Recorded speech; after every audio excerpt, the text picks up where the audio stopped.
এটা কি মাছ ভাই? বোয়াল। বোয়াল মাছ। এটা কোথেকে আনছেন? এটা হলো আমাদের ফুলবাড়ি কিশোরগঞ্জ। কিশোরগঞ্জের। এটা কিশোরগঞ্জের মাছ? হ্যাঁ। একটু ফুলবাড়ি কিশোরগঞ্জের না, আচ্ছা, আপনি আচ্ছা। মনে করেন আইসি অন্য জায়গায়। আচ্ছা আচ্ছা। এটা হলো এ- এরা বলে নদীর। আচ্ছা আচ্ছা। এটা কি তা আসলে নদীর এরকমই, হ্যাঁ। নাকি আপনি নদীর থেকে আনছেন কিনা? আমি আনি নদীতে না, না, আপনি এরা নিয়ে আসছে। আড়ত থেকে নিয়ে আসছেন। তাতে কয় কেজি ওজন আছে এটা? এটা 8 কেজি 100 গ্রাম। 8 কেজি 100 টাকা। কিরকম দাম চাচ্ছেন আর কিরকম দাম বলতেছে? দাম চাইতেছি 1400 হ্যাঁ হ্যাঁ। কেজি।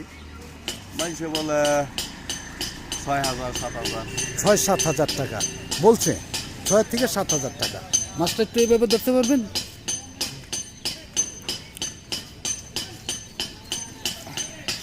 8 কেজি কি পুরাপুরি 8 কেজি হবে এটা? হ্যাঁ, 8 কেজি 100 গ্রাম। 8 কেজি 100 গ্রাম। সর্বোচ্চ 7 হাজার টাকা দাম হয়েছে নাকি?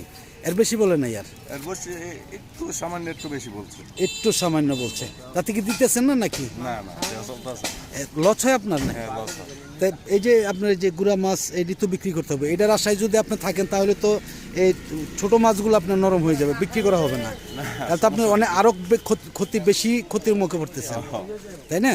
এই যাই হোক, ধন্যবাদ। আপনি একটু কম হইলে মাছটা ছেড়ে দেন, বিক্রি হয়ে যাক। ধন্যবাদ।